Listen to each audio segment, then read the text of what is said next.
I'm Amanda Hale, 33 years old, and I built my entire career in the Air Force from nothing but discipline, long nights, and a name I thought I understood. For years, I held my mother up through every crisis, every bill, every silence. But the day a general called me by a name I wasn't supposed to have in front of my entire command, everything shifted. If you've ever been dismissed, blindsided, or betrayed by the person you trusted most, tell me your story in the comments. You're in good company here. Before I explain how it all unfolded, let me know where you're watching from. And if you've ever had to reclaim your dignity after someone crossed a line, hit like and subscribe for more real stories about boundaries and self-worth. What happened next even I didn't see coming. I grew up believing my father died a hero in Iraq. My mother told me he was 23 years old when an IED took him in 2003, just after I was born. She kept his picture on the mantle, a young soldier in dress uniform, serious eyes, proud posture. I used to stand on the couch to get closer to it when I was small, trying to see if I had his nose or his jawline. My mother would find me there and gently pull me down without saying anything. She raised me alone in a suburb outside Colorado Springs. The house was clean, orderly, efficient. We had routines. She worked as a medical billing specialist, steady income, health insurance, a retirement plan she contributed to every month. She wasn't warm, exactly, but she was reliable. She made sure I had what I needed. When I asked about my father, she gave me the same answer every time. Your father died a hero. That's all you need to know. Her tone didn't invite follow-up questions. I built my identity around that story. Honor. Service. Duty. I joined Air Force ROTC at 18, driven by something I couldn't quite articulate. I wanted to be worthy of the sacrifice I'd been told shaped my existence. My mother attended my commissioning ceremony when I became a second lieutenant at 22. She sat in the back, left before the reception, and texted me congratulations from the parking lot. I told myself she was just private about her emotions. The early years as an O-1 were exactly what I expected: long hours, steep learning curve, constant evaluation.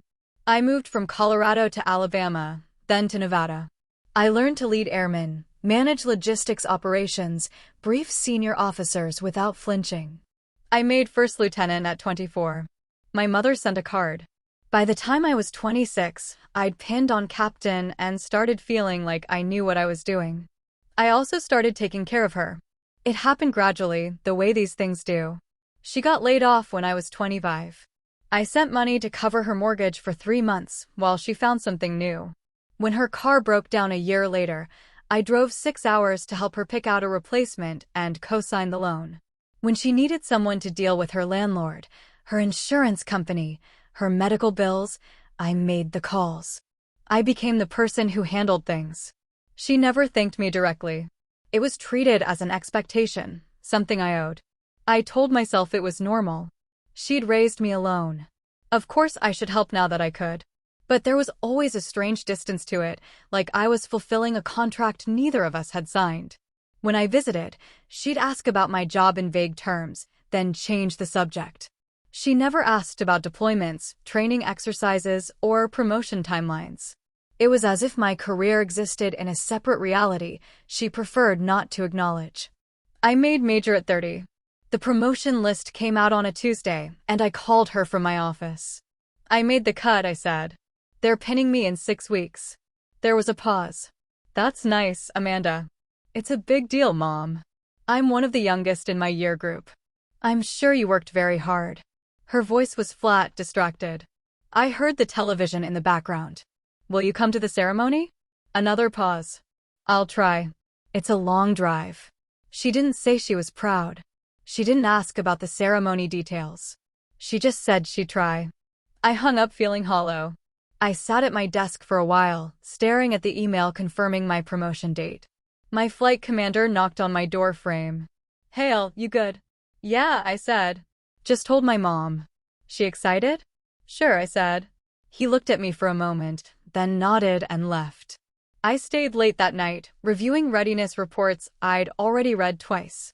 It was easier than going home to an empty apartment and wondering why my mother's approval always felt just out of reach. By then I'd been taking care of logistics for her for almost 8 years. I'd paid for repairs on her house. I'd covered her car insurance when she was between jobs again. I'd flown home twice to help her move when she couldn't afford movers. I'd sent her money for dental work, for new appliances, for property taxes she'd forgotten to budget for. She never asked directly. She'd just mention something in passing: the furnace is making a noise, or the credit card bill is higher than I expected, and I'd fix it. It became a pattern. I gave stability. She gave distance. I'd stopped asking about my father years ago. Every question I'd ever posed had met the same wall. She'd tense, her jaw would tighten, and she'd repeat the script. Sometimes she'd add, "I don't like talking about it. It's painful." I learned not to push. I assumed her grief was too deep, too raw, even after all those years. I told myself I was being respectful by not pressing. But small things didn't add up. I'd never seen a folded flag. She said she couldn't bear to keep it, that she donated it to a veterans organization. I'd never seen a death certificate, a memorial program, a letter from his commanding officer. When I asked once in my early 20s, she'd snapped at me. "Why do you need to see paperwork? Don't you trust me?" I dropped it. I trusted her because she was my mother, and because I didn't want to believe she'd lie about something that foundational. But the question sat in the back of my mind, quiet and persistent. At 28, I tried to look up his service record. I wanted to know his unit, where he'd served, who he'd served with. I thought maybe I could find someone who'd known him, someone who could tell me something real. But I couldn't find anything. No record of a soldier with his name dying in Iraq in 2003. No casualty report. No memorial entry. I told myself the databases were incomplete, that maybe his information was classified or misfiled. I didn't let myself think about the alternative. My mother became more evasive as I got older. She avoided phone calls when I brought up military events. She never came to my change of command ceremonies, my awards presentations, my squadron gatherings. She always had a reason: work, health, distance. I stopped inviting her after a while. It hurt less than hoping she'd show up and being disappointed again. When I pinned on captain at 26, she didn't come. When I got a commendation medal at 29, she didn't come. When I gave a briefing to a 2-star general and my commander praised me in front of the whole squadron, I didn't bother telling her. I'd learned to celebrate my successes with my people, the ones who actually cared. My mother existed in a separate category, someone I took care of, but not someone who took care of me. Still, I kept helping. I kept sending money. I kept solving her problems. I told myself it was duty, that it was love, that it was what you did for family. I didn't let myself see it for what it was, a one-way relationship built on obligation and silence. I didn't let myself ask why she never seemed happy for me, why my accomplishments made her uncomfortable, why she flinched whenever I talked about my career. I just kept moving forward, kept working, kept proving myself. And I kept believing the story she told me, because the alternative was unthinkable. I started noticing the cracks when I was 29, a year before I made major. Small things. Odd things. Things that seemed insignificant until I added them together. I'd requested my father's service record through official channels, thinking I might frame something for my office. The response came back negative. No record found. I called the casualty office, thinking maybe there was a database error. The staff sergeant I spoke with was polite but firm. "Ma'am, I've checked every variation of the name and date you provided. There's no casualty report matching that information from 2003 or 2004. Could it be classified?" I asked. "Not for a standard combat death, ma'am. Those are public record." I thanked him and hung up. I sat in my car outside the base library for 20 minutes, trying to make sense of it. Maybe my mother had gotten the year wrong. Maybe she'd misremembered his unit. Maybe the name on his records was different from the name she knew him by. I cycled through explanations, each one more strained than the last. When I asked her about it that weekend, she got defensive. "Why are you digging into this now? It was 26 years ago, Amanda. I just wanted to see his record. To know more about him. You know what you need to know. He served. He died. That's enough." "Mom, they can't find any casualty report. Those databases are a mess. You know how disorganized the military is." She said it with irritation, like I was being difficult on purpose. I let it go. But the questions stayed with me. Around the same time, her partner, Mark Ellery, a man she'd been with for almost a decade, started making comments. He worked in insurance, spoke in careful euphemisms, and had a way of inserting himself into conversations without quite taking a position. One night when I was visiting, I mentioned wanting to request my birth certificate for a security clearance update. My mother stiffened. Mark glanced at her, then at me. Some things are better left buried, Amanda. Paperwork just complicates things. It's a birth certificate, I said. It's not complicated. Still, he said. Your mom's been through enough. Maybe just let sleeping dogs lie. My mother nodded, too quickly. Exactly. There's no reason to dig up the past. I didn't understand why requesting my own birth certificate would qualify as digging up the past, but I didn't argue. I ordered it online the next week. When it arrived, I opened it alone in my apartment. The information looked standard, my name, birth date, birthplace. But something felt off. The paper quality seemed newer than it should be for a document from 2003. I compared it to a friend's birth certificate from the same year. Hers was slightly yellowed, printed on different stock. Mine looked reprinted. I called the county records office. Is there any way to tell if a birth certificate has been amended? Amended certificates usually have a stamp or notation, ma'am. What's the concern? I'm not sure. It just looks newer than I expected. Could be a reissue. We reprint them all the time. But if there were legal changes, name changes, adoption updates, paternity amendments, those would be noted. I thanked her and hung up. I stared at the certificate for a long time. No stamps. No notations. But the feeling wouldn't leave me. My mother started avoiding my calls around then. If I mentioned anything related to my career, deployment possibilities, promotion boards, awards, she'd go quiet or change the subject. When I told her I was being considered for a deployment slot to Qatar, she responded with, "Is that really necessary? You've already done enough. It's part of the job, Mom. You don't have to take every assignment they offer. You could stay stateside. It's safer." I didn't join to stay safe. She went silent. When she spoke again, her voice was tight. You're just like him. Like who? Your father. Always chasing the next thing. Never satisfied. It was the most she'd ever said about him in years. I tried to follow up, to ask what she meant, but she ended the call. When I tried again the next day, she didn't answer. Mark texted me later, "Give her some space. She's stressed." I didn't understand what I'd done wrong. I was just doing my job. But her reaction felt disproportionate, like I'd triggered something deeper than a disagreement about career choices. Around that time, I ran into an old family friend at a grocery store near my base. She'd known my mother years ago, before I was born. We chatted briefly, and I mentioned my upcoming promotion to major. She smiled. Your mom must be so proud. She always wanted you to do well. She doesn't really talk about my career much. The woman's smile faltered. That's surprising. She used to be so involved in everything. Before things changed. Before what? She hesitated, clearly uncomfortable. Just before you were born. She was different back then. More open. She glanced at her watch. I should get going. Congratulations on the promotion, Amanda. She left before I could ask what she meant. I stood in the cereal aisle, holding a box of granola, feeling like I was missing something obvious. When my promotion orders came through, I called my mother. It's official. Ceremony's in 6 weeks. Will you come? Long pause. I don't know if I can get the time off work. Mom, it's 6 weeks away. You can request it now. It's not that simple. It's one day. Amanda, I said I'll try. Don't push me. Her tone was sharp, final. I felt the familiar sting of disappointment, but this time something else came with it, frustration.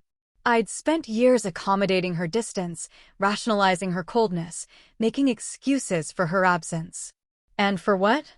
So she could avoid celebrating the one thing I'd worked my entire adult life to achieve? Fine, I said. Let me know. I hung up without waiting for her to respond. I sat on my couch, staring at my phone, and let myself feel the anger I'd been suppressing for years. I'd given her everything: money, time, energy, patience. I'd asked for almost nothing in return. And the one time I asked her to show up, she couldn't even commit. I didn't call her again before the ceremony. If she wanted to come, she'd come. If she didn't, I'd move forward without her. I was done chasing her approval. I didn't know it then, but that decision, choosing to move forward regardless of her participation, was the first real boundary I'd ever set with her. And it would change everything. The promotion ceremony was scheduled for 1300 hours on a Friday afternoon in late September.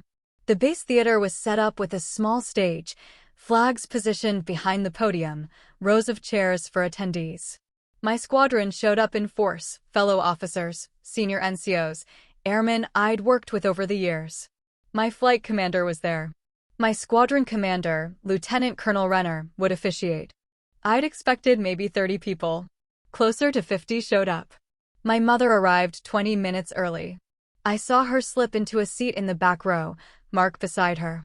She didn't wave. I nodded in her direction. She nodded back, expression neutral. At least she came, I thought. That was something. What I didn't expect was the general. Major General Robert Keating, 08, walked in 10 minutes before the ceremony started. I didn't recognize him at first. I'd never met him. He was visiting from Peterson Air Force Base, reviewing units in the region, and someone had apparently told him about the ceremony. Officers at that level didn't usually attend for promotions unless there was a specific reason. My commander looked surprised when he walked in. I was too confused to be anything but polite when Lieutenant Colonel Renner introduced us briefly before we took our positions. "Congratulations, Captain Hale," the general said. His voice was calm, measured. He was late 50s, maybe early 60s, with the kind of posture that comes from decades of service. He looked at me just a moment longer than necessary, his expression unreadable. "Thank you, sir. I'm honored you're here." He nodded once, then took a seat in the front row. My commander gave me a look. "Do you know him?" And I shook my head slightly. I didn't. The ceremony started on time. Lieutenant Colonel Renner gave a brief speech about leadership, responsibility, and the significance of the field-grade officer ranks. I stood at attention, focusing on staying composed. My mother sat motionless in the back. The general sat motionless in the front. I felt caught between them, though I didn't understand why. When it came time for the actual promotion, Lieutenant Colonel Renner called me forward. The general stood and walked to the stage. My commander looked momentarily uncertain, then stepped aside to allow the general to perform the pinning. It wasn't unusual for a senior officer to participate, but it was unexpected. I stood still as he removed my captain's rank and replaced it with the gold oak leaves of a major.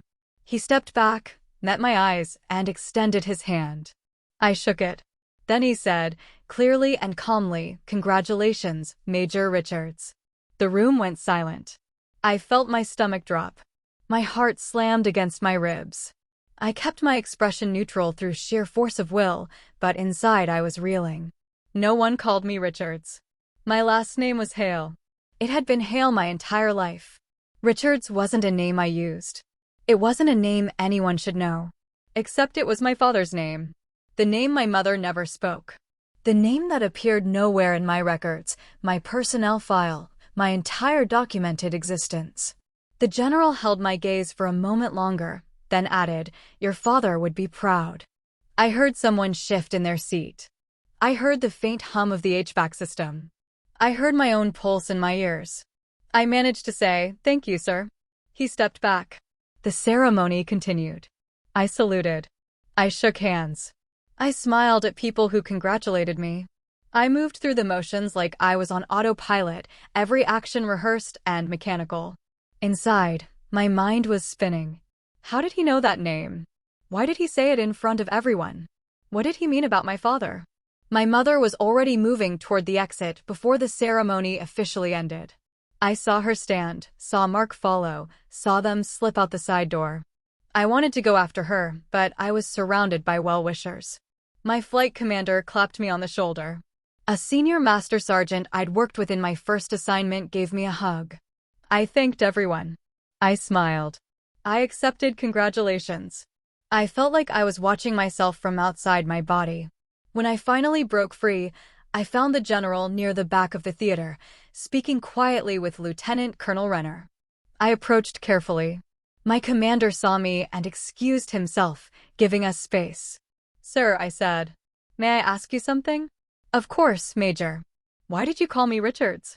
He looked at me for a long moment. "Because that's your name. My legal name is Hale." "I'm aware." He paused. "I served with your father, Colonel Thomas Richards. I was a captain when he was a lieutenant colonel. We deployed together in 2001. When I saw your name on the promotion list, I recognized it. I thought," he stopped, reconsidered. "I thought you should know he'd be proud of you. My mother told me he died in Iraq. In 2003. The general's expression didn't change, but something in his eyes shifted. "Your father didn't die in Iraq, Major." The floor felt unsteady. "What?" "I can't give you details. That's not my place. But your father is alive. He's retired now. He lives in Virginia." He hesitated. "I think you should talk to your mother." I couldn't speak. I just stared at him. "I'm sorry if I've caused a problem," he said quietly. "I assumed you knew. When I saw your mother in the back row, I thought," he stopped. "I didn't realize the situation was complicated." "She left," I said. "She's gone." "Then talk to her when you're ready." "But you deserve the truth." He nodded once, then walked toward the exit.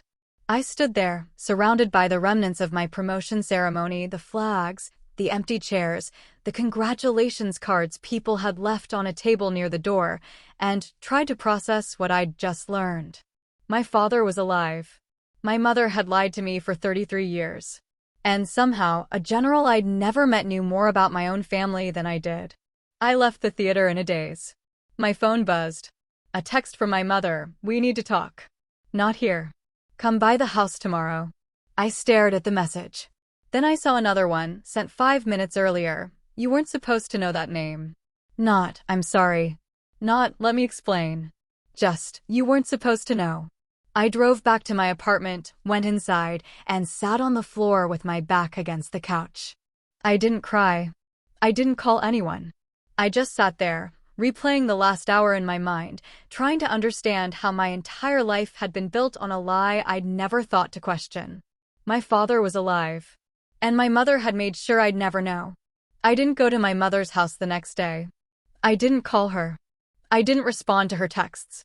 I needed time to think, and I couldn't do that with her in the room, controlling the narrative the way she always had. Instead, I requested a meeting with Major General Keating's office. I didn't expect him to see me.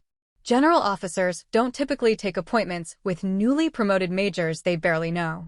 But 2 days later, his aide called and said the general could spare 30 minutes on Wednesday morning at 0900 hours.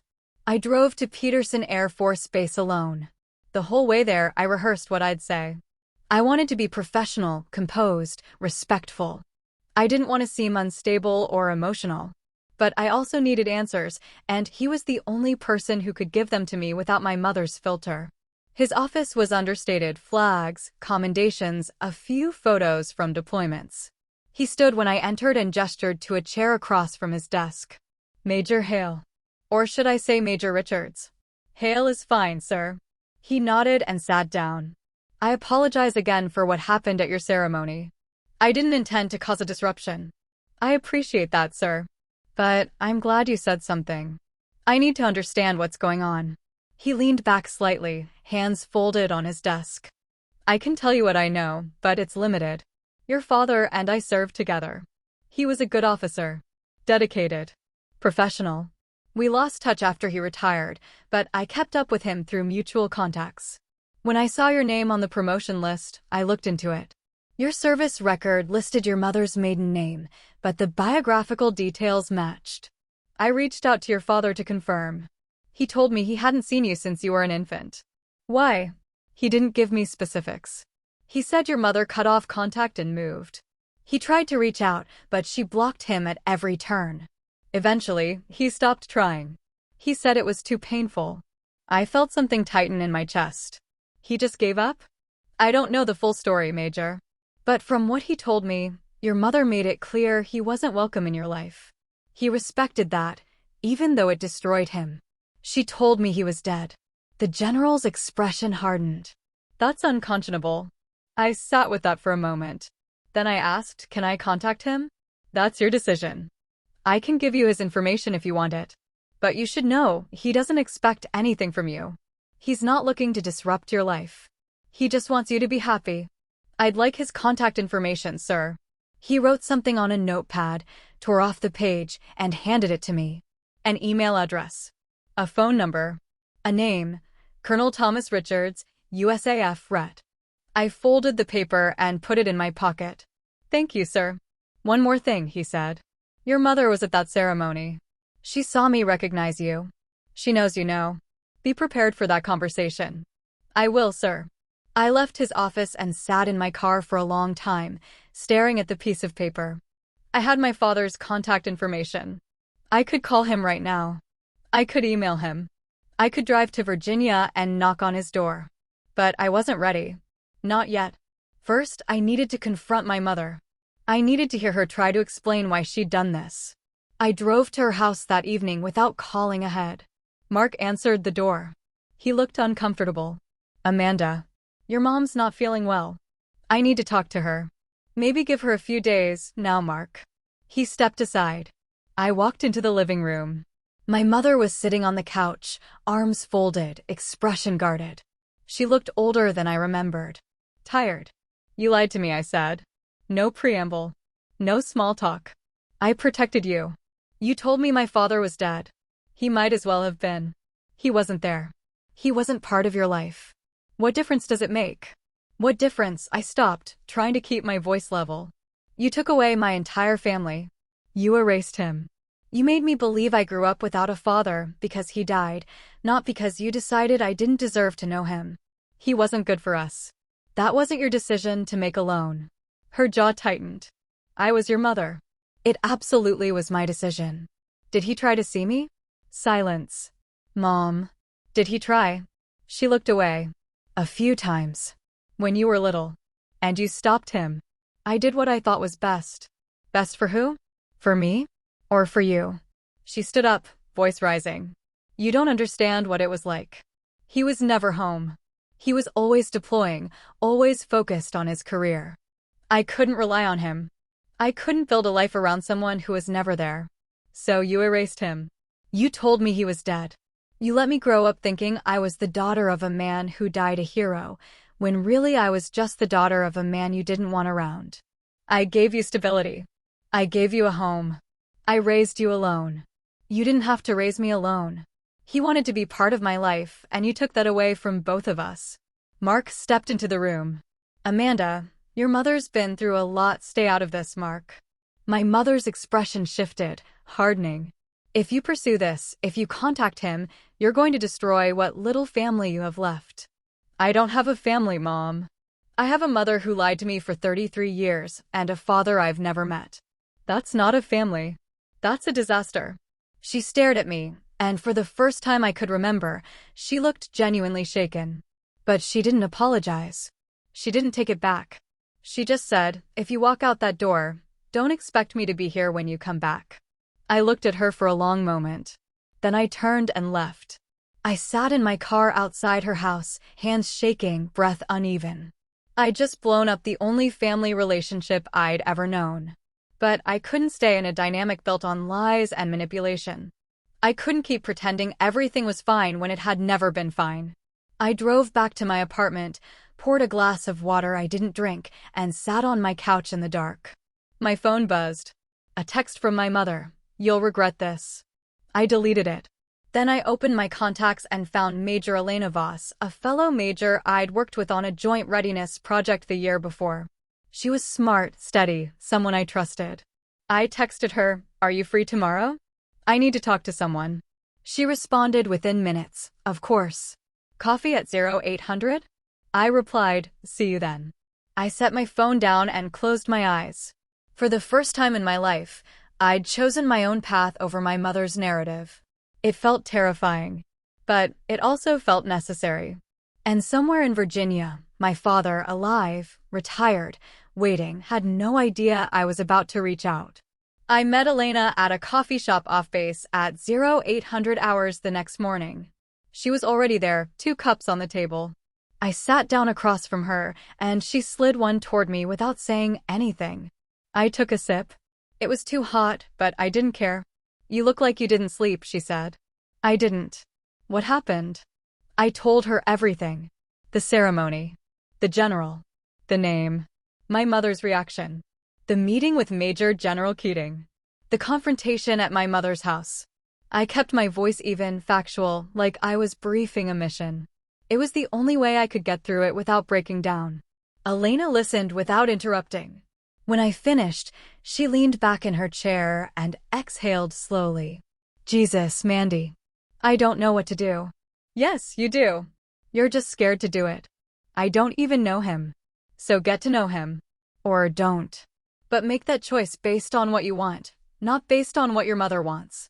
She paused. "You've spent your whole life trying to make her happy. When has she ever tried to make you happy?" I didn't have an answer.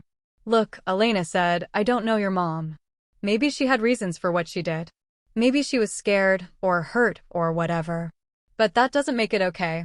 You deserve the truth. You still deserve it." She said if I contact him, I'll regret it.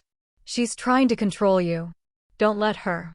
I wrapped my hands around the coffee cup, absorbing the heat. "I feel like I'm betraying her." "You're not. You're just choosing yourself for once." Elena leaned forward. "You've been taking care of her for years. You've sent her money. You've solved her problems. You've shown up for her even when she didn't show up for you. And the one time you ask for something, just basic honesty, she threatens you. That's not a mother, Mandy. That's a manipulator." I knew she was right. But hearing it out loud still hurt. "What do you need from me?" Elena asked. "I need to file some paperwork. I need to request my original birth certificate. The one before it was amended. And I need someone to help me make sense of the timeline." "I'm in. Let's do it." Over the next 2 weeks, Elena and I worked through the administrative process. I contacted the county records office where I was born and requested my sealed birth record. It required a notarized affidavit, proof of identity, and a processing fee. I submitted everything and waited. Meanwhile, I reached out to a judge advocate general officer on base, Captain Sarah Lim. I didn't give her the full story, just enough to explain that I was trying to access sealed records related to a potential paternity issue. She walked me through the legal steps, confirmed that I had the right to access my own birth records, and helped me draft a formal request. 3 weeks after my promotion ceremony, the documents arrived. I opened the envelope alone in my apartment. Inside was my original birth certificate, dated 3 days after I was born. Father's name, Colonel Thomas Richards. Mother's name, Lorraine Phillips, her maiden name. My name, Amanda Marie Richards. I stared at it for a long time. This was who I was supposed to be. Amanda Richards, daughter of Colonel Thomas Richards. Not Amanda Hale, daughter of a dead soldier who never existed. The amended certificate had been filed when I was 6 months old. My mother had changed my last name to Hale, her new partner's last name at the time, and removed my father's name from the record entirely. It was legal. She had full custody. He wasn't there to contest it. But it was also a betrayal so profound I could barely process it. I scanned the documents and sent them to Elena. She called me an hour later. "This is worse than I thought." "I know. Your mom didn't just lie to you. She erased him from your legal identity. That's not protecting you, Mandy. That's rewriting history. I don't know what to do with this." "You do. You contact him. You hear his side. And then you decide what kind of relationship you want with both of them." I sat on that for a few days. Then, one night after a long shift, I pulled out the piece of paper Major General Keating had given me. I stared at my father's email address for 20 minutes. Then I started typing. "Colonel Richards, my name is Amanda Hale. I recently learned that you're my father. I was told my entire life that you died in Iraq in 2003. I found out 3 weeks ago that this wasn't true. I don't know what happened between you and my mother, and I'm not looking to assign blame. But I would like to know you if you're willing. If you'd prefer not to respond, I understand. I'm just trying to make sense of my life right now." Amanda, I read it 10 times. Then I hit send before I could talk myself out of it. I didn't expect a response. But 6 hours later, while I was at the gym, my phone buzzed. An email notification. I stopped mid-rep and opened it. Amanda, I can't tell you how much it means to hear from you. I've thought about you every day for 33 years. I tried to reach you when you were little, but your mother made it clear I wasn't welcome. I eventually stopped trying because I didn't want to make things harder for you. But I never stopped hoping that one day you'd find me. I don't know what you've been told, and I won't try to change your mind about anything. But if you want to talk, I'm here. I've always been here. Your father, Tom. I sat down on the gym floor, phone in hand, and let myself cry for the first time since the ceremony. Not because I was sad. Because for the first time in my life, I felt like someone actually wanted me in their life without conditions, without expectations, without needing something from me first. I responded that night. We exchanged a few more emails over the next week. He was careful, respectful, never pushy. He answered my questions without trying to make me feel guilty for not knowing him. He didn't trash my mother. He just told me his side calmly, factually, without drama. He'd been a lieutenant colonel when I was born. He and my mother had met when he was stationed at Andrews Air Force Base. They'd married young. The relationship was rocky from the start. He deployed often. She resented his career. When I was born, he was overseas.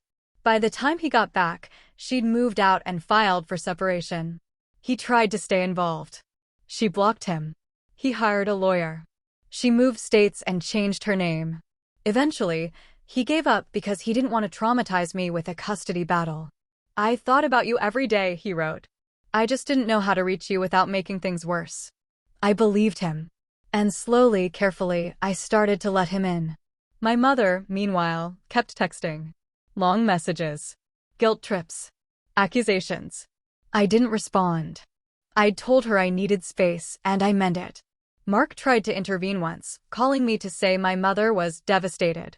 I told him I'd talk to her when I was ready, and hung up. Elena checked in with me regularly. You doing okay? I think so. Good. You're handling this better than most people would. I wasn't sure about that. But I was handling it. And for now, that was enough. 2 months after my promotion ceremony, I'd established a fragile but steady routine. I emailed my father every few days. Short updates. Nothing too personal yet. He responded with the same measured tone, interested, supportive, never intrusive. He sent me a photo of himself from a recent hiking trip. I saw my own eyes looking back at me. It was disorienting and comforting at the same time. My mother kept trying to reestablish contact. Her messages shifted from guilt to anger to bargaining. I didn't respond to any of them. I wasn't trying to punish her. I just needed distance to think clearly, and I couldn't do that while she was pulling me back into the same patterns. One night, she called 14 times in a row. I silenced my phone. The next morning, Mark sent a text. She's not doing well. She's talking about you constantly. Can you please just call her? I responded, I'll talk to her when I'm ready. Until then, please stop reaching out on her behalf. He didn't respond. At work, things were steady. My promotion to major came with new responsibilities, leading larger teams, briefing higher-ranking officers, managing complex operations. I threw myself into it. It felt good to have something I could control, something that made sense. My commander, Lieutenant Colonel Renner, noticed. He pulled me aside after a briefing one afternoon. You're doing solid work, Hale. Thank you, sir. Everything okay outside of work? I considered how to answer. Family stuff. I'm handling it. He nodded. Good. If you need anything, let me know. I appreciate that, sir. I didn't give him details, but I appreciated the offer. It reminded me that I had people in my corner, even if my family situation was a mess.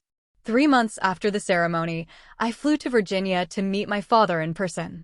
We'd agreed to meet at a quiet restaurant near his home. Neutral ground. Low pressure. I drove from the airport in a rental car, hands tight on the wheel, trying to prepare myself for something I couldn't quite imagine. He was already there when I arrived, sitting at a corner table. He stood when he saw me. He was tall, fit for someone in his late 50s, with graying hair and the same careful posture I'd seen in Major General Keating. He looked like someone who'd spent decades in uniform and still carried it with him. Amanda, he said. Tom, I replied. It felt strange calling him by his first name, but I wasn't ready to call him Dad. We shook hands. Then, awkwardly, he pulled me into a brief hug. I let him. When we sat down, there was a long silence. Neither of us knew how to start. Finally, he said, "Thank you for coming. I needed to meet you. To see if this was real." "It's real." He paused. "I know this is overwhelming.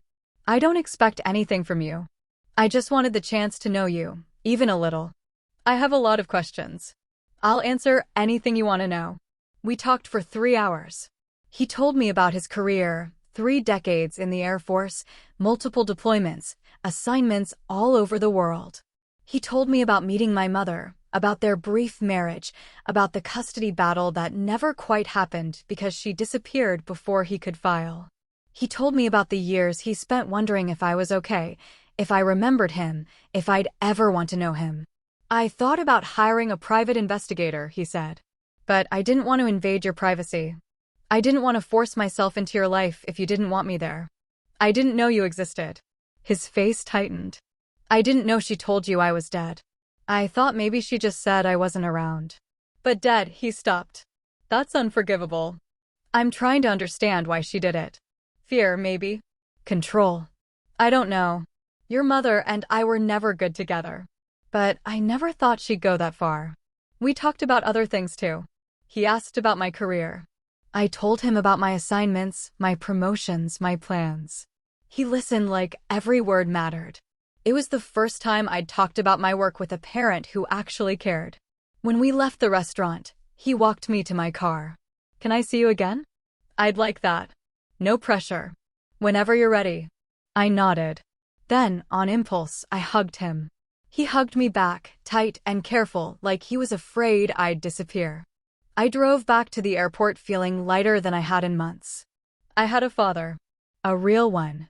And he wanted to know me. When I got home, there was a message from my mother. Voicemail. I almost deleted it without listening. But something made me press play. Her voice was quiet, strained. "Amanda, I know you're angry. I know you think I'm a terrible person.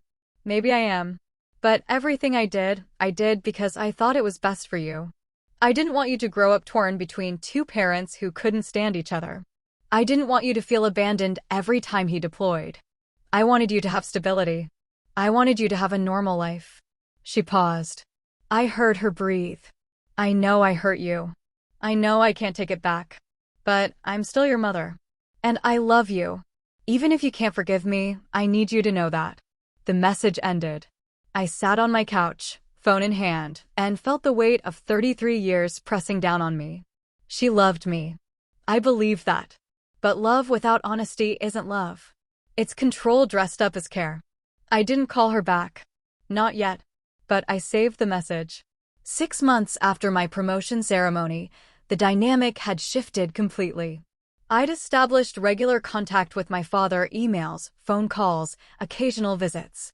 We were still figuring each other out, but the foundation was there. He was patient, steady, willing to let me set the pace. It was the healthiest relationship I'd ever had with a parent. My mother, on the other hand, had spiraled. According to Mark, who kept texting me despite my requests for space, she'd withdrawn from friends, stopped going to social events, and spent most of her time at home. She'd convinced herself I'd abandoned her, that I'd chosen my father over her. She didn't seem to understand that I hadn't chosen anyone. I'd just chosen the truth. Elena met me for coffee one Saturday morning. "You heard from your mom lately?" Mark keeps texting. I don't respond. "Good. You're allowed to have boundaries." I feel guilty. "Of course you do. She spent your whole life training you to feel guilty. That's how manipulation works." I stirred my coffee. Part of me wants to fix it. To find a way to make things okay between us. You can't fix someone who won't admit they broke anything. Elena leaned forward. "Look, I'm not saying you have to cut her off forever.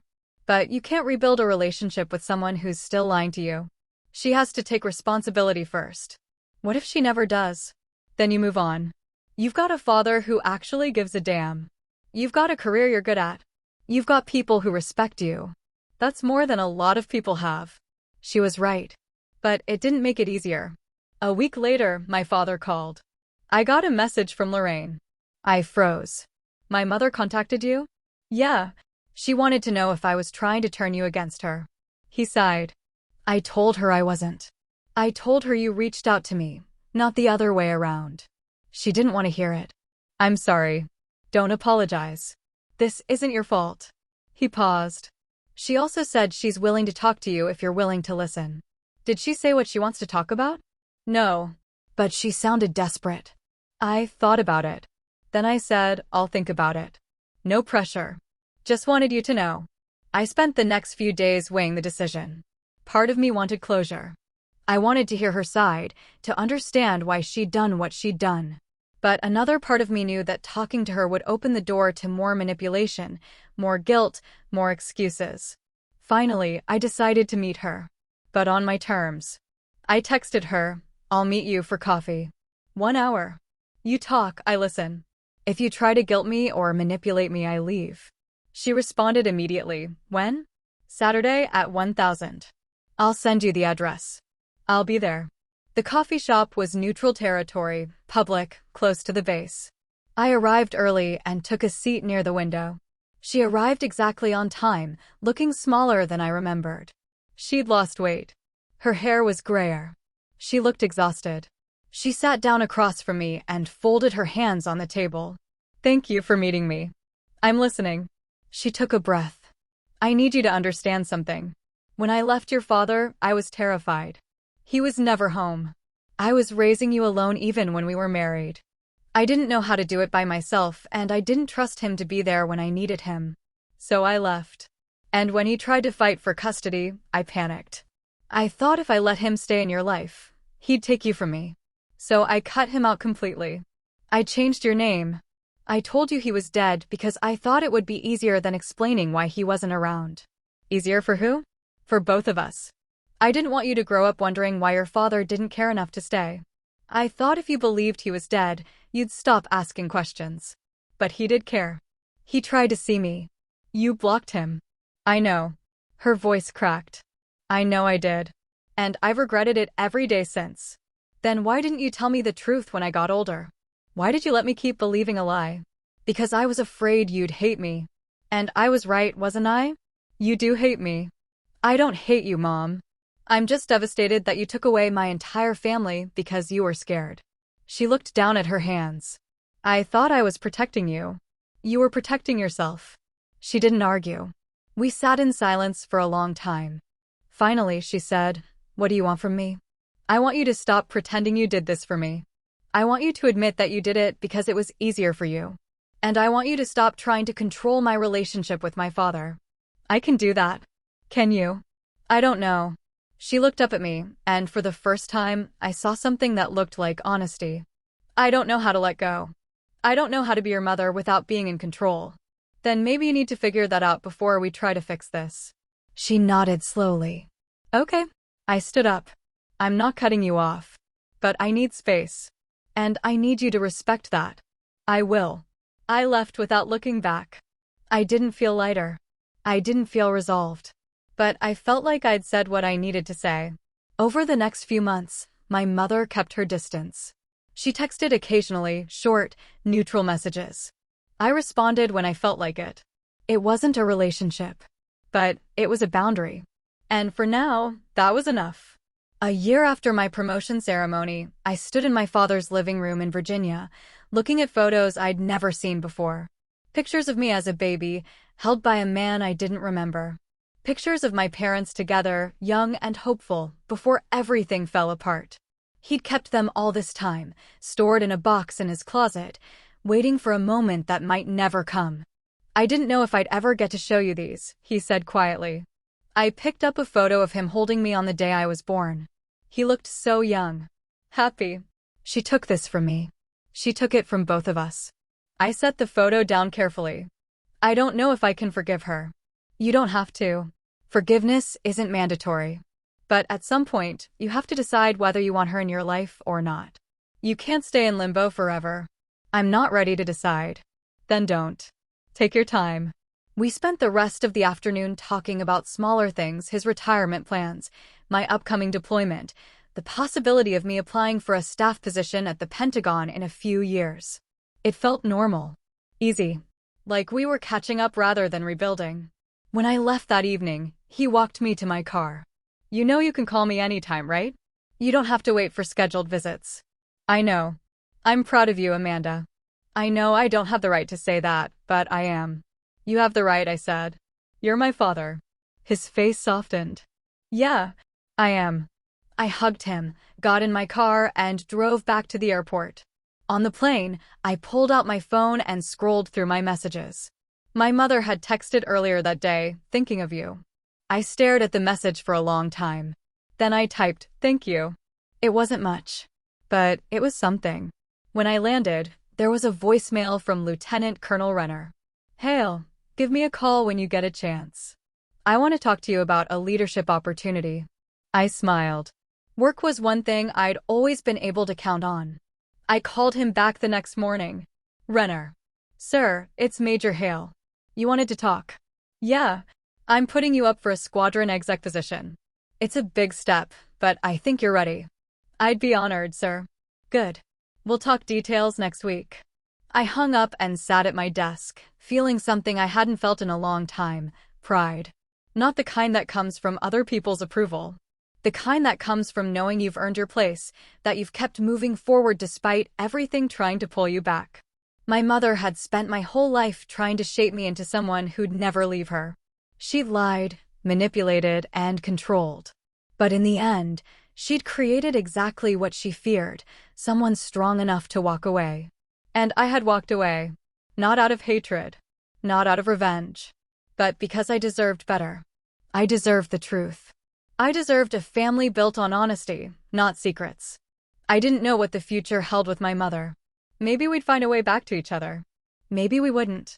But I knew one thing for certain. I was done living in her version of my life. I was living in mine now. And that was enough. 3 years after my promotion ceremony, I stood in the Pentagon briefing room as a lieutenant colonel, presenting readiness assessments to a room full of senior leaders. I was 36. My father sat in the back, retired but still invited as a guest due to his previous work with the office. He'd flown in specifically to see me brief.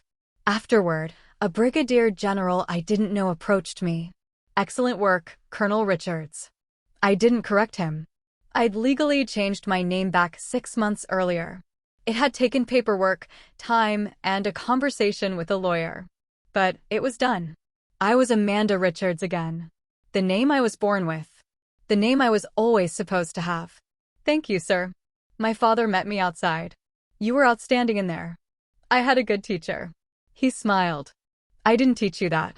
You built that yourself. We walked through the Pentagon courtyard, past officers and civilians moving through their days. I'd been stationed here for a year now, part of a strategic planning team. The work was challenging, rewarding, and exactly where I wanted to be. How's your mother? He asked carefully. He always asked. He never pushed. Same. We text occasionally. She came to my change of command ceremony last year. We're civil. That's about it. That's more than I expected. Me too. We'd reached a fragile equilibrium, my mother and I. She'd never fully apologized. She'd never taken full responsibility. But she'd stopped trying to control me. She'd stopped pretending the lie was justified. We maintained a polite, distant relationship, holiday texts, occasional phone calls, no deep conversations. It wasn't what I'd wanted as a child. But it was what I could manage as an adult. You ever regret reaching out to me? My father asked. Never. Good. He paused. I know I missed most of your life. I can't get that back. But I'm grateful for what I have now. So am I. We said goodbye in the parking lot. He hugged me tight, the way he always did now, like he was still making up for lost time. I watched him drive away, then headed back to my office. That night, I sat in my apartment and opened my laptop. I'd been working on something for months, a written record of everything that had happened. Not for publication. Just for me. A way to make sense of the chaos, to see the arc of it all from start to finish. I read through the pages I'd written. The childhood built on a lie. The slow accumulation of inconsistencies. The ceremony that shattered everything. The confrontation. The choice. The rebuilding. I thought about adding a final section. Something about lessons learned, about closure, about moving forward. But I didn't need to. The story wasn't about closure. It was about survival. About choosing truth over comfort. About building a life on something real, even when it meant tearing down everything you thought you knew. I saved the document and closed my laptop. Tomorrow, I'd brief another room of senior leaders. I'd manage my team. I'd check in with my father. I'd text my mother something polite and distant. I'd keep moving forward because that's what I'd learned to do. Secrets weren't protection. Silence wasn't love. And identity wasn't something others got to rewrite. I'd reclaimed mine. And I wasn't letting it go. 10 years later, I stood in my office at Joint Base Andrews, the same base where my parents had met 43 years ago. The symmetry wasn't lost on me. I was 43 years old, a full colonel with 21 years of service, and the wing commander had just asked me to consider applying for brigadier general. I hadn't given him an answer yet.